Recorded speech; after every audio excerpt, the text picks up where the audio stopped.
26 तारीख का दिन बृहस्पतिवार का दिन है, एकादशी है बृहस्पतिवार, और एकादशी का विष्णु का सुंदर उपासना करने का दिन है। ग्रह नक्षत्र के दृष्टिकोण से जैसा हमने कहा कि आशीर्वाद से कार्य संपन्न होने के योग बन सकते हैं, तो कोशिश करें ब्राह्मणों का आशीर्वाद, गुरुजन का आशीर्वाद, पीली चीज़ों का दान करते हुए लें। और ये एकादशी तो बहुत सफलता की देने वाली है, सफलता एकादशी है। शास्त्रों में इसका बड़ा महत्व कहा गया है। उस रहस्य को समझने की आवश्यकता है कि क्या है। हमारे जो कहानी के रूप में चीज़ें बताई गई हैं वो कहानियाँ नहीं हैं। आमतौर पर लोग शाब्दिक तौर पर कहानियों में फंस जाते हैं। पहले तो आप समझें कि है क्या वो कथा, विशेष तौर पर जो सफला एकादशी के रूप में शास्त्र में विद्यमान है, पद्म पुराण के अंदर कही गई है। देखिए बहुत सुंदर योग बन रहा है, विशेष तौर पर हमें समझने की आवश्यकता है।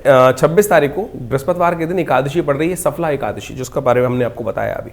ये सफला एकादशी जो है सफलता देने के लिए अद्भुत है। कई बार हमारे जीवन में, हमारे मनोमस्तिष्क में ऐसे विचार उत्पन्न हो जाते हैं जो हमें कई बार हीन भावना में डाल देते हैं, कष्ट उत्पन्न करने के योग बना देते हैं। शास्त्र में कथा आती है कि इस सफला एकादशी के रूप में, जो पौष मास के कृष्ण पक्ष की एकादशी है, सफला एकादशी के रूप में जानी जाती है। और ये एकादशी इस प्रकार से है कि बहुत प्राचीन काल में विशेष तौर पर शास्त्र में कहा गया है, चंपावती नाम का एक क्षेत्र था और वहाँ पर एक सेठ रहते थे। उनका जो पुत्र था वो कई गलत कार्यों में लग गया।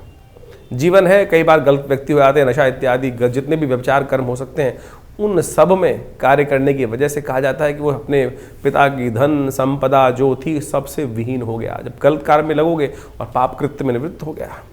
पाप कृत्य में लगने के कारण से कहा जाता है कि कई बार जीवन में इस प्रकार के भाव उत्पन्न हो गए कि सब कुछ भाग्य सौभाग्य जो था वो बिल्कुल धर्मविहीन, श्रीविहीन, सब कुछ उसके जीवन में योग बन गया।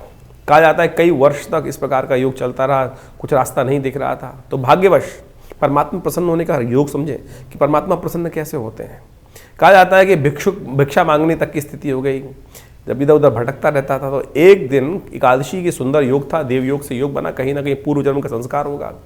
पीपल के कुछ विशेष तौर पर कोटर के अंदर कुछ, जैसे कहता है आदमी को खाने को नहीं होता, पुराने ज़माने की बात है, तो कुछ छोटे छोटे जो फल वगैरह थे उसने एकत्र कर रखे थे। और जब जैसे विक्षिप्त आदमी होता है उसने पीपल के कोटर में उनको रख दिया।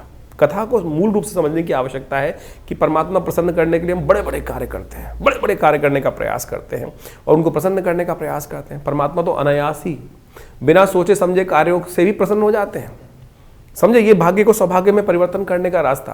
कहा जाता है कि उस व्यक्ति ने विशेष तौर पर क्या किया कि उस जो राजकुमार था, जो सेठ जी का लड़का था, उसने जब विक्षिप्त हो गया था तो फल फूल इकट्ठे करके लाए और पीपल के कोटर में उसको रख दिए और कालांतर में फिर आगे चला गया, कहीं भूल गया।